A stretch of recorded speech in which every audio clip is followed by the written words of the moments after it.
পুরান ঢাকার ঐতিহ্যবাহী সংগঠন রহমতগঞ্জ তরুণ সমাজের দ্বিবার্ষিক কমিটির অভিষেক অনুষ্ঠান হয় লালবাগ রেস্টুরেন্টে।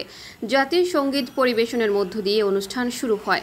পরে আলোচনায় অংশ নেন সংগঠনটির প্রতিষ্ঠাতা সভাপতি ও সাবেক সংসদ সদস্য হারুনুর রশিদ, 24 নং ওয়ার্ডের সাবেক কাউন্সিলর মোশাররফ হোসেন খোকন, 28 নং ওয়ার্ডের সাবেক কাউন্সিলর আনোয়ার পারভেজ বাবুল, বিশিষ্ট ব্যবসায়ী হাজী আব্দুল কাদের। নতুন কমিটির সভাপতি নির্বাচিত হন বাফুফে কর্মকর্তা হাজী টিপু সুলতান, সাধারণ সম্পাদক হাজী ইসরাফিল হাসান সহ প্রমুখ। আগে তো পুরনো ঢাকায় প্রত্যেকটা এলাকায় পঞ্চায়েত কমিটি থাকতো। এলাকার মুরব্বীরা এলাকার বিচার সালিসি করতো, এলাকার বিষয়ে আলোচনা করতো। তখনকার যুবক ভাইরা যা ছিল মুরব্বীদের খুব মানত, মুরব্বীদের শ্রদ্ধা করতো। কোনো অন্যায় বা খারাপ কাজ করতে তারা ভয় পাইত, যার জন্য আগে সমাজে কিন্তু খুব অপকর্ম কম হতো। ওই সময় ওই তবলিগে যেতেন। আমি দেখতে যে কমিশন থেকে বলবো নাকি তবলিগের সাথে একটা বেশ তার একটা ভালো একটা সম্পর্ক আছে। আর ওই এলাকার মধ্যে আমি মনে করি যে উত্তর এলাকার মধ্যে বাদল বৃষ্টি বাদল মানে বৃষ্টি বাদল, সেই বৃষ্টি বাদলে একটা ঠিক বাদল মতো তার তুলনা হয় না এলাকার মধ্যে। আর কিছু কিছু লোক আছে, আমরা অনেকের হয়তো নাই।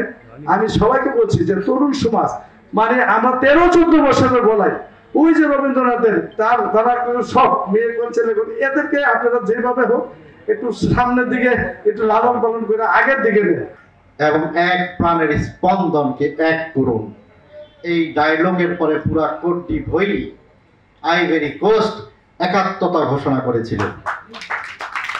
সেই একটি ক্যাপ্টেন একটি দলের ক্যাপ্টেন নয়, একটি দেশের ক্যাপ্টেন হতে পারে, একটি রাষ্ট্রের ক্যাপ্টেন হতে পারে। জাতীয় পার্টির ভোট আছে 5 থেকে 6%, জামাতে ইসলামী ভোটও আছে 5 থেকে 6%। আওয়ামী লীগের হিসাবে বিএনপির ভোট ছিল 33%, তারা দাবি করতো তারা ছিল 43%, 10% ভোটের ডিফারেন্স ছিল। তাহলে আজকে আওয়ামী লীগ কিন্তু মাঠে নেই। এবং আমি আমার নিজের পলিটিক্যাল অভিজ্ঞতা দিয়ে বলতে চাই পারি, আগামী কমপক্ষে 15 বছর আওয়ামী লীগকে আপনারা খুঁজে পাবেন। আমাকে এই পর্যন্ত এখানে নিয়ে আসছে, এখানে এই তরুণ সমাজ সম্বন্ধে বলার জন্য কিছু। তরুণ সমাজ একটা অর্ডার ভিত্তিক প্রতিষ্ঠান, এটা আমি জানি। আমি রহমতগঞ্জের ছেলে, আমি এখান থেকে দেখছি।